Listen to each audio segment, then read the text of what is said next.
வணக்கம் நேயர்களே. சென்னையில் நடந்த ஒரு சம்பவம் ஒட்டுமொத்த சென்னை வாசிகளையும் இன்று அதிர்ச்சிக்குள்ளாக்கி இருக்கு. காலையிலேயே மது குடித்துவிட்டு போதையில் காரினை ஓட்டிச் சென்றது மட்டுமில்லாமல் சாலையில் வாகனங்களில் வந்தவர்கள் நடந்து சென்றவர்கள்னு பல பேர் மீது தாறுமாறாக வண்டியை மோதி விபத்தை ஏற்படுத்திய நபரால் மக்கள் அப்படியே பீதியில் உறைந்து விட்டார்கள். சென்னையில் வீட்டை விட்டு வெளியே செல்லவே பயப்படும் அளவுக்கு ஒவ்வொரு நாளும் விபத்துகளின் எண்ணிக்கை அதிகரித்து கொண்டே வருகின்றது. பொதுவாக ஓட்டுநரின் கவனக்குறைவோ இல்லை வண்டியில் ஏதாவது கோளாறு ஏற்பட்டோ பிரேக் பிடிக்காமல் இந்த மாதிரி நிகழக்கூடிய விபத்துகளை கூட தவிர்க்க முடியாததுன்னு ஒரு வகையில் ஏற்றுக்கிட்டாலும் வேண்டுமென்றே விபத்தை ஏற்படுத்தி 2 பேரை இன்று இந்த நபர் கொன்றுவிட்டார். பல பேருக்கு படுகாயம் ஏற்பட்டிருக்கு. சிலரது நிலைமை கவலைக்கிடமாக இருக்கு. அதனால பலி எண்ணிக்கை மேலும் உயரும்னு கூட அஞ்சப்படுகின்றது. திரும்பும் பக்கமெல்லாம் சாலையில் சென்றவர்களை இடித்து தள்ளிவிட்டு இரத்த வெள்ளத்தில் ஆங்காங்கே பலரும் விழுந்து கிடக்கக்கூடிய பகீர் காட்சிகளை நாம் பார்த்து விடலாம். இந்த சம்பவம் எந்த அளவுக்கு மோசமானதுன்னு இதிலிருந்து உங்களுக்கு புரியும். ஐயா, சினிமாவில் மாதிரி அடிச்சு போட்டு போயிட்டே இருக்கான் ஐயா. இங்கே ஒரு ஆள் முடியாமல் இருக்கிறாரு. இங்கே ஒரு ஆள் முடியாமல் இருக்கிறாரு. ஐயையோ ஐயையோ ஐயையோ ஐயையோ ஐயையோ, இங்கே பாருங்க.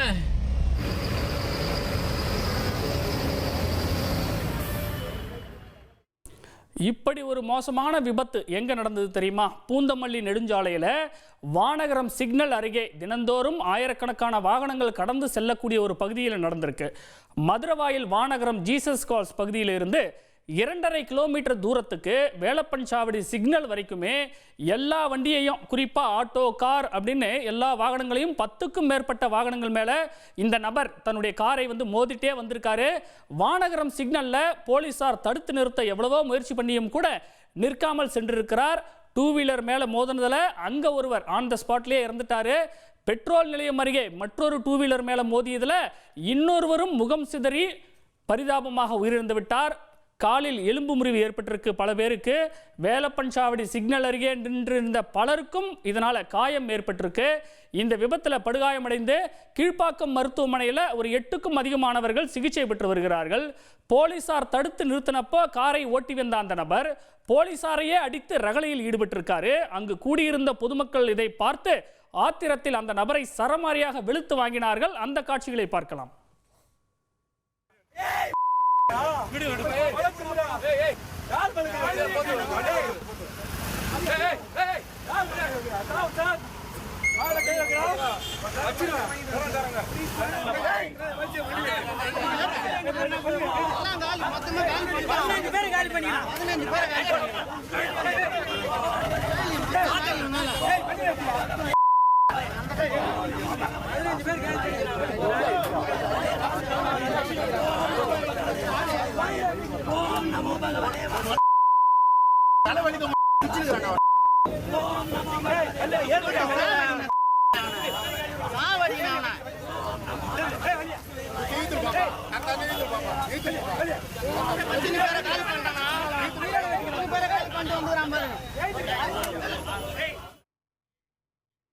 விசாரணையில் மது போதையில் இப்படி தாறுமாறாக காரை ஓட்டி வந்து விபத்தை ஏற்படுத்தியவர் வேலப்பன்சாவடியைச் சேர்ந்த சாய் சீனிவாசன் என்பது தெரிய வந்தது.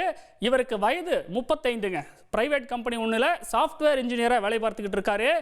வீட்டில் குடும்ப தகராறுன்னு சொல்லப்படுது. அதனால் சண்டை போட்டுட்டு மது குடித்து விட்டு காரில் தன் மகளை கூட்டிட்டு போனது தெரிய வந்திருக்கு. இந்த சம்பவம் நடந்தபோது காரில் அவர் தனது 3 வயது மகளையும் அழைத்து வந்திருக்கிறார். நல்ல வேளையாக அவருக்கு எதுவும் ஆகவில்லை. போலீஸும் பொதுமக்களும் அவரிடமிருந்து மகளை மீட்ட போது ஆக்ரோஷமாக பலரையும் அடிக்க பாய்ந்தது மட்டுமில்லாமல் என் பொண்ணை என்கிட்ட கொடுங்கன்னு ரொம்ப கோபமாக ஒரு மிருகம் மாதிரி நடந்து கொண்டார். அவரிடம் பொதுமக்கள் சொல்கிறாங்க, எங்க நீங்கள் விபத்தை ஏற்படுத்தி 2 பேரை கொன்னிட்டீங்க அப்படின்னு. இன்னும் பல பேர் சீரியஸாக இருக்காங்கன்னு சொல்கிறாங்க. ஆனால் அதையெல்லாம் அவர் பொருட்படுத்தவே இல்லை. காது கொடுத்து கொஞ்சம் கூட கேட்காம திரும்ப திரும்ப தன் மகளை தன்னிடம் தாங்கன்னு ஆக்ரோஷமாக நடந்து கொண்டது மக்களை பீதியடைய வச்சுது. அந்த காட்சியும் பாருங்க.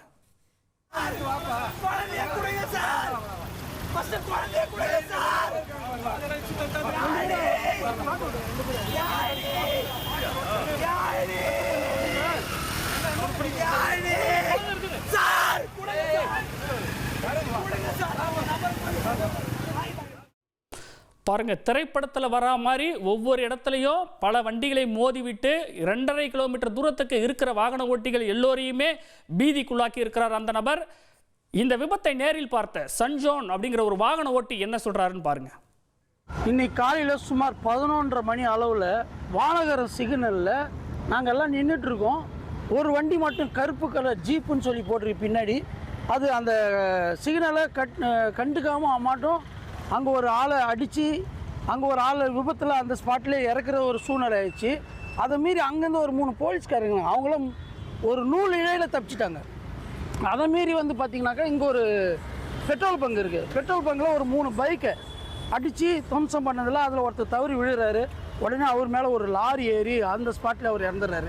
அங்கேருந்து பார்த்திங்கன்னா நிற்காமல் வேலப்பஞ்சாவடி சிக்னலில் ரைட்டில் திருவேற்காடு திரும்பும் போது பார்த்திங்கன்னா அங்கே ஒரு எல்லோண்டோ காவல் அதிகாரி வந்து சிக்னலை கொஞ்சம் ஒழுங்குபடுத்தியிருக்காரு. அவரும் ஜஸ்ட்டு அவர் பார்த்து உடனே எகிரி குதிச்சிட்டாரு. அப்புறம் பார்த்திங்கன்னா அங்கேருந்து வரதுக்குள்ள ஒரு 4-5 காவல் அதிகாரிகளும் பொதுமக்களும் சேர்ந்து அவனை பிடிச்சிட்டாங்க. தற்போது அந்த நபர் மீது ஆவடி, மதுரவாயல் 2 காவல் நிலையங்களிலும் வழக்கு பதிவு செய்யப்பட்டிருக்குங்க. இப்படி வேண்டுமென்றே விபத்தை ஏற்படுத்திய நபர் மீது போலீசார் என்ன நடவடிக்கை எடுப்பாங்க? ஓய்வு பெற்ற போக்குவரத்து காவல் ஆய்வாளர் திருநாவுக்கரசு தற்போது நேரில் நம்மிடம் இணைந்திருக்கிறார். அவரிடம் பேசுவோம். சார் வணக்கம். தற்போது அந்த நபர் கைது செய்யப்பட்டிருக்காரு. இவர் மேல சட்ட நடவடிக்கை என்ன எடுக்க முடியும்? அதிகபட்சமா என்ன தண்டனை கிடைக்கும் சார்? வணக்கங்க. இப்போ இன்னைய விபத்தை பார்க்கும்போது பார்த்தீங்கன்னா ஒரு பெக்குலியர் கேஸ். ஒரு நபர் விபத்துங்கிறது வந்து யதார்த்தமான இடத்துல பாருங்க, மது போதையில் வண்டியை ஓட்டுறது வந்து அது வந்து தவறு அப்படின்னு நம்ம சொல்கிறோம். சட்டப்படி அது குற்றம் அப்படின்னு நம்ம சொல்லிட்டு இருக்கோம். நான் அளவுக்கு மீறிய வீட்டிலேயும் ஃப்ரஸ்ட்ரேஷன், வீட்டில் இதை பார்த்தீங்கன்னா நீங்கள் சொல்கிறத பார்க்கும்போது அது வீட்டில் ஒரு ஃப்ரஸ்ட்ரேஷன், அதுலேயே வண்டி எடுக்கிறாரு, அளவுக்கு மீறிய மதுவை குடிக்கிறார். ஆக ஒரு இடத்துல விபத்து நடத்தினோடனே அதில் தப்பிக்குங்கிற எண்ணம் இருக்கும். அந்த முரட்டு சுபாவத்திலையும் தொடர்ச்சியாக வந்து விபத்து நடக்குன்னு தெரிஞ்சும் இவர் தொடர்ந்து இந்த வாகனத்தை இயக்கி 2 உயிர் பலிக்கும் 4 பேருக்கும் மேற்பட்டவர்கள் வந்து சீரியஸாக இன்ஜுரி ஆகி ஹாஸ்பிட்டல் போகிறதுக்கும் பல பொதுச்சொத்துக்களுக்கு வந்து சேதம் ஏற்படுத்தியிருக்காங்க. சட்டப்படி விபத்து நடந்தது சாதாரணமான தண்டனைகள் வந்து இருந்த காலம் போய் இப்போ இந்த அமெண்ட்மெண்ட் ஆக்டில் நீங்கள் பார்த்தீங்கன்னா மரணம் வந்து இந்த விபத்து ஏற்படும், இந்த விபத்தினால் மரணம் ஏற்படும் அப்படின்னு தெரிஞ்சே ஒரு ஓட்டுநர் வந்து ஒரு செயலை செஞ்சாருன்னா அவருக்கு 10 ஆண்டுகள் வரை சிறை தண்டனை விதிக்கக்கூடிய ஒரு ஒரு ஒரு நிலை இருக்கிறது அப்படிங்கிறத நம்ம எல்லாருமே புரிஞ்சுக்கணுங்க. இந்த ரோடு வந்து இன்ஃப்ராஸ்ட்ரக்சர் வந்து ஒரு ஆக்சிடென்ட்டுக்கு ஒரு முக்கியமான காரணம் நம்ம எல்லாருக்குமே இருக்கலாம். அப்போ இன்ஃப்ராஸ்ட்ரக்சருங்கிறது அது இயல்பாக அங்கே இருக்கக்கூடிய விஷயத்த நமக்கு தெரியும். அந்த இடத்துல பயணிக்கிற நமக்கு தெரியும் இந்த ரோடு இப்படி இருக்குது, இந்த இடத்துல வாகன நெரிசல் இப்படி இருக்குது. அப்போ நம்ம எப்படி அந்த சாலையில் பயணிக்கணும், சாலை விதிகளை எப்படி நம்ம கடைபிடிக்கணும்னு சொல்லும்போது விபத்துகளுக்கு முக்கியமான காரணிகள், உயிரிழப்புக்கான முக்கியமான காரணிகள்னு நம்ம பார்க்க போனோம்னா மது குடித்து வாகனங்களை ஓட்டுவதும், அதிவேகமாக வாகனங்களை ஓட்டுவதும், முக்கியமாக அந்த செல்போன் பேசிட்டு வாகனம் ஓட்டுறது. நீங்க சொல்ற விஷயங்கள் எல்லாம் பொதுவாக புரிந்து கொள்ள முடிகின்றது. இப்ப இவருக்கு அதிகபட்சம் ஒரு 7 முதல் 10 ஆண்டுகள் சிறை தண்டனை அப்படின்னா இப்ப பெயில்ல வர முடியாத அளவுக்கு இந்த தண்டனை கடுமையாக இருக்குமா? எப்படி அவர் இந்த வழக்கை சந்திப்பார்? இந்த வழக்கு நீதிமன்றத்தில் வந்து அவர் வந்து கட்டாயமா நீதிமன்ற நடவடிக்கைக்கு உட்படுத்தப்படுவார். நீதிமன்றத்தில் வந்து இவருடைய குற்றம் வந்து அவருக்கு தெரிந்தே வந்து அவர் வந்து இந்த நிகழும், இந்த விபத்து நிகழும், மரணம் ஏற்படும் என்று தெரிஞ்சே தான் அவர் நடந்திருக்கு மாதிரி நம்ம கொண்டு போவாங்க. அப்படி செய்யும்பொழுது அதுக்கு உச்சபட்ச தண்டனையாக வந்து அதுக்கு வந்து 10 ஆண்டுகள் வரும். அது மட்டும் இல்லை, அவருடைய ஓட்டுநர் உரிமம் வந்து முழுமையாக ரத்து செய்யப்படும். கூடுதலாக இன்னொரு முக்கியமான ஒரு விஷயம் என்ன அப்படின்னா, இப்போ இந்த இன்சூரன்ஸ் கம்பெனி வந்து சேலஞ்சு பண்ணும். இப்போ இந்த இறந்தவர்கள் வந்து அவங்க இன்சூரன்ஸ் கிளைம்ஸ் போகும்போது இந்த வாகன விபத்தை ஓட்டிய நபர் வந்து வாகனத்தை ஓட்டிய நபர் வந்து மது போதையில் வாகனம் ஓட்டியதுனால தான் விபத்து நடந்துச்சு, அதனால நாங்கள் இதை வந்து நாங்கள் பேர் பண்ண மாட்டோம் அப்படிங்கிற அளவுக்கு சேலஞ்ச் பண்ணுவாங்க கோர்ட்டில் வந்து. அந்த மாதிரி ஒரு சந்தர்ப்பத்தில் வந்து இன்சூரன்ஸ் கம்பெனிக்கு காசு கொடுத்தா கூட கோர்ட்டில் என்ன டிசைட் பண்ணலாம் அப்படின்னா, இந்த நபர் விபத்தை ஏற்படுத்திய நபருடைய சொத்தை பறிமுதல் செய்து அதற்கான இழப்பீடு வழங்குவதற்கான ஒரு வாய்ப்பும் இதில் இருக்குதுல மறந்துடக்கூடாது. விபத்து நடந்துருச்சு, நமக்கு இன்சூரன்ஸ் இல்லாமல் வண்டி ஓட்டி விபத்து நடந்துச்சுனாலும் அவங்களுடைய சொத்தை வந்து பறிமுதல் செய்யக்கூடிய வாய்ப்பு இருக்கு. ஆனால் சிறை தண்டனை என்பது நிச்சயமாக நடக்கும். இந்த விஷயத்துல வந்து காவல்துறையை சார்ந்தவர்கள் வந்து நம்ம வந்து வழக்கு பதிவு செய்து நீதிமன்ற காவலுக்கு உட்படுத்துவார்கள். அவர் மறுபடியும் பெயிலில் வரலாம், உள்ள போயிட்டு மறுபடியும் பெயிலில் வரலாம்.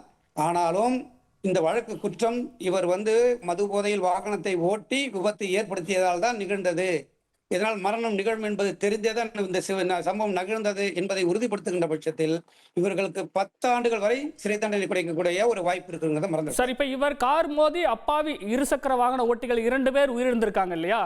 இப்ப அவங்களுக்கு வந்து இன்சூரன்ஸ் கிடைக்கிறதுக்கான ஏதாவது வாய்ப்பு இருக்கா? நிச்சயமா சார் கிடைக்கும். அந்த வண்டியோட இன்சூரன்ஸ், அந்த வாய்க்களோட இன்சூரன்ஸ் இருக்கு சார். அவருக்கு வண்டிக்கு இன்சூரன்ஸ் இருக்கும். ஒருவேளை இன்சூரன்ஸ் இல்லை அப்படின்னா தான் இதில் ஒரு ஒரு ஒரு ஒரு பெக்குலியர் கேஸாக மாறும். அப்போ என்ன செய்யும், நீதிமன்றம் எப்படி முடிவெடுக்குன்னா, இவருக்கு சொத்து, இவருடைய ப்ராப்பர்ட்டி இருக்கு இல்லையா, இவரோ அல்லது இவருடைய உறவினர்கள், இவருடைய சொத்து இருக்கு பார்த்தீங்களா, அவருடைய சொத்துலேருந்து நம்ம வந்து நம்ம பறிமுதல் செய்து அதை வந்து இழப்பீடா வந்து வழங்க சொல்லி நீதிமன்றம் உத்தரவிடும். ஆனால் அந்த வாகனத்துக்கு இன்சூரன்ஸ் இருக்கிற பட்சத்தில் இன்சூரன்ஸ் கம்பெனி சேலஞ்ச் பண்ணாலும் இது குற்றம் வந்து அதுக்கு பொறுப்பு வந்து அவங்க தட்டி கழிக்க முடியாது. அதற்கான அவங்களுக்கு ஒரு வாய்ப்பு இருக்கு. அதுக்கு வந்து இன்சூரன்ஸ் கிடைக்கிற வாய்ப்பு இருக்கு. ஆனால் என்ன கிடைக்கும்னா, இந்த விபத்தை ஏற்படுத்துவரிடமிருந்தும் அதை வந்து ஒரு குறிப்பிட்ட தொகையை பிடித்தம் செய்து அந்த நபர்களுக்கு வழங்க சொல்லி உத்தரவிடுவதற்கு வாய்ப்பு இருக்கு. இணைப்பில் வந்து உங்களுடைய கருத்துக்களை பகிர்ந்து கொண்டமைக்கு மிக்க நன்றி சார். 10 ஆண்டுகள் வரை சிறை தண்டனை கிடைக்க வாய்ப்பு இருக்குன்னு ஓய்வு பெற்ற போக்குவரத்து காவல் ஆய்வாளர் திருநாவுக்கரசு அவர்கள் சொல்லியிருக்காரு. முக்கியமாக இந்த நடந்த இந்த சம்பவம் எல்லாத்தையுமே விபத்து ஏற்படுத்திய சாய் சீனிவாசனின் 3 வயது பெண் குழந்தை வந்து நேரில் பார்த்துருக்குங்க. போதலை காரை ஓட்டி வந்து அவர் தன் குழந்தையையும் உடனடித்து வந்திருக்கிறாரு. தன் தந்தையை மக்களும் போலீஸும் அடித்ததையும் அவர் எப்படி நடந்துக்கிட்டாரு அப்படிங்கிறதும் புரியாமலும் பார்த்த அந்த சின்னஞ்சிறு குழந்தையின் நிலைமையும் பரிதாபத்தை ஏற்படுத்துது.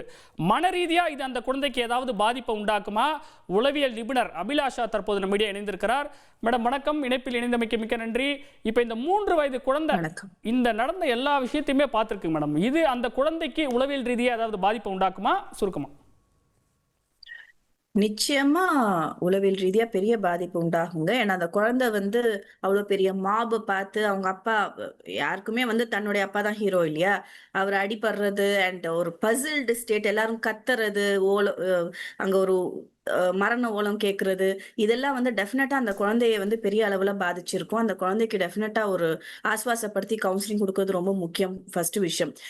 ரெண்டாவது, இந்த இந்த பிக்சர், நீங்க இந்த வீடியோ பாத்தீங்கன்னா அந்த நபர் வந்து drunk and drive first mistake. ரெண்டாவது, அதை அட்மிட் பண்ணிக்காம கொஞ்சம் கூட கில்ட் இல்லாம அது இன்னும் எதிர்த்து போராடுறாரு பாத்தீங்களா, எல்லாரும் கூட சண்டை போட்டு கத்தி தன் வழியில தான் எல்லாரும் வரணும் அப்படின்ற ஒரு எண்ணம் வந்து எவ்வளவு ஒரு தப்பான ஒரு விஷயம். இது நிறைய பேருக்கு இந்த காலத்துல இருக்கு. நீங்க நார்மலா வந்து ஒரு நோ என்ட்ரிலேயே தப்பா வரவங்க ரைட்டா வரவங்களை பார்த்து ஒரு 2 திட்டிட்டு போறது. சோ இதுல எது தப்பு ரைட்டுன்னு ரைட் பண்றவங்கள ஒரு நிமிஷம் கன்ஃபியூஸ் பண்றது இன்னைக்கு வந்து ஒரு ஃபேஷனாவே போயிட்டு இருக்கு. சோ நம்ம முதல்ல தப்பு பண்ணோம்னா அதுக்கு முதல்ல நம்ம உணர்ந்து அந்த இடத்துல எப்படி வந்து அட்மிட் பண்ணும், சரண்டர் பண்ணணும்னு பார்க்கணுமே ஒழிய டிஃபென்ஸ் மோடுக்கு போயிட்டு அதை இன்னும் வந்து பெரிய அஃபென்ஸா மாத்தக்கூடாது. அண்ட் இன்னொன்னு, அவரை நீங்க நல்லா நோட்டீஸ் பண்ணீங்கன்னா ஹீ இஸ் அண்டர் ஸ்ட்ரெஸ் மாதிரி தான் தெரியுது. Though he is drunk and drive, அவருக்கு ஏதோ ஃபேமிலி ஸ்ட்ரெஸ்ஸோ இல்லை ஃபினான்ஷியல் ஸ்ட்ரெஸ் ஏதோ ஒன்று இருக்கு. அந்த மாதிரி மனநிலையில இருக்கிறவங்க ரோட்டுல வண்டிகள் ஓட்டுறதை தவிர்க்கிறது ரொம்ப நல்லது. நீங்க வந்து ஒரு கால் டிரைவர் போட்டுக்கலாம், இல்ல ஒரு பப்ளிக் டிரான்ஸ்போர்ட் யூஸ் பண்ணிக்கலாம். தயவு செஞ்சு நீங்க ஓட்டாதீங்க, இது உங்களோட போறது இல்ல. அப்பாவி மக்கள் பாதிக்கப்படுறாங்க, அவங்களுடைய குடும்பங்கள் பாதிக்கப்படுது, பப்ளிக் ப்ராப்பர்ட்டி வந்து டேமேஜ் ஆகுது. இதெல்லாம் வச்சு பார்க்கும்போது அந்த மாதிரி மனநிலையில இருக்கிறவங்க முடிஞ்ச வரைக்கும் நீங்க வண்டி ஓட்டாதீங்க. அது 2 வீலரா இருந்தாலும் சரி, 4 வீலர் இருந்தாலும் சரி.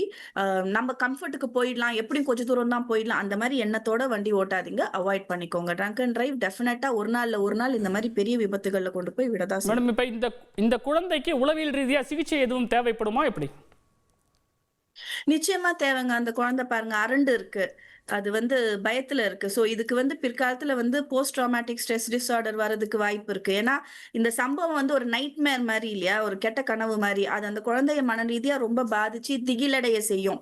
ஸோ ஃபர்ஸ்ட் அந்த குழந்தைய அவங்க அம்மா கிட்ட கொண்டு போய் விடணும், இல்லை அவங்களோட இமீடியட் ஃபேமிலி யாரோ அவங்க கிட்ட கொண்டு போய் விட்டு ஆஸ்வாசப்படுத்திட்டு பொறுமையா அந்த குழந்தைக்கு கவுன்சிலிங் கொடுத்து, உங்க அப்பா சேஃபா தான் இருக்காரு, ஒன்றும் பிரச்சனை இல்லை, எவ்ரிதிங் இஸ் அண்டர் கண்ட்ரோல்ன்றது அந்த குழந்தைக்கு ஏற்ற மாதிரி புரிய வச்சோம்னாதான் குழந்தையோட மன ரீதியா தூக்கி வாரி போடுறது, செப்பரேஷன் ஆங்ஸைட்டி வராம இருக்கிறது, நைட்மேர்ஸ் வராம இருக்கிறதுக்கு நம்ம தடுக்க முடியும். இல்லாட்டி டெஃபினட்டா நீங்க இது பாருங்க, இது வந்து குழந்தைய விடுங்க, பெரியவங்களே சப்போஸ் அவங்க வீட்டு பெரியவங்களே கூட இருந்தாலே இது வந்து திகிலூட்டக்கூடிய ஒரு சம்பவமா தான் இருக்கு. அப்படி இருக்கும்போது ஒரு சின்ன குழந்தைக்கு என்ன ஏதுன்னே புரியாம இப்படி ஒரு மாசா எல்லாரும் அவங்க அப்பாவுக்கு அகெயின்ஸ்டா இருக்காங்கன்றது மட்டும்தான் அந்த குழந்தைக்கு புரியும். ஆக்சிடென்ட் ஆச்சு, அது அப்பாவால ஆச்சு, இதுக்கு இத்தனை பேர் பலியா இருக்காங்க, இதெல்லாம் அந்த குழந்தைக்கு தெரியாது. ஆனா என்னமோ நம்மள எல்லாரும் டார்கெட் பண்றாங்கன்ற மாதிரி அந்த குழந்தை புரிஞ்சுக்கும் இல்லையா. அதனால டெஃபினட்டா அந்த குழந்தைக்கு ட்ரீட்மெண்ட் தேவை. இணைப்பில் வந்து உங்களுடைய கருத்துக்களை பகிர்ந்து கொண்டமைக்கு மிக்க நன்றி மேடம். நன்றி. நேயர்களே, சென்னை வாசிகளை அதிர வைத்திருக்கக்கூடிய இன்றைய இந்த சம்பவத்தின் மூலமாக நாம் புரிந்து கொள்ள வேண்டியது ஒன்று, இது போன்ற ஒரு மோசமான ஒரு விபத்தில் அப்பாவி வாகன ஓட்டிகள் 2 பேர் அந்த சம்பவ இடத்திலேயே உயிரிழந்து விட்டார்கள். இன்னும் பலர் படுகாயமடைந்து மருத்துவமனையில் சிகிச்சை பெற்று வருகிறார்கள். பட்டப்பகல்ல பல நூறு வாகன ஓட்டிகள் ஐ விட்னஸாக இருக்காங்க இந்த சம்பவத்தில். இப்போ சமீபத்தில் BNS சட்டங்கள் அமலுக்கு வந்திருக்கு. அதன்படி நம்ம ஓய்வு பெற்ற போக்குவரத்து காவல் ஆய்வாளர் சொன்னது போல அதிகபட்சமாக மது போதையில் வாகனத்தை ஓட்டிய அந்த நபருக்கு 10 ஆண்டுகள் சிறை தண்டனை கிடைக்க வாய்ப்பு இருக்கு. காவல்துறை தகுந்த ஆதாரங்களுடன் வாகன ஓட்டிகளின் வாக்குமூலங்களை எல்லாம் பதிவு செய்து நீதிமன்றத்தில் அதை முறையாக சமர்ப்பிக்கும் பட்சத்தில் இந்த உச்சபட்ச தண்டனை கிடைக்கும் என்று எதிர்பார்க்கப்படுகிறது. இது ஒரு பக்கம். இன்னொரு பக்கம் அந்த வாகன ஓட்டியினுடைய 3 வயது குழந்தை, இப்போ உளவியல் நிபுணர் சொன்ன மாதிரி அந்த 3 வயது குழந்தைக்கு மிக பெரும் ஒரு ஸ்ட்ரெஸ், ஒரு நெருக்கடியான ஒரு நிலைமை, அது வளர்ந்து வரக்கூடிய அந்த சூழல், இந்த காட்சிகளை எல்லாம் அந்த குழந்தை பார்த்து ஒருவித அதிர்ச்சியில் அப்படியே உறைந்து போய்விட்டது. அந்த குழந்தைக்கும் உளவியல் ரீதியான ஒரு சிகிச்சை தேவைப்படும் சூழல் இதில் உருவாகி இருக்கிறது என்பது குறிப்பிடத்தக்கது.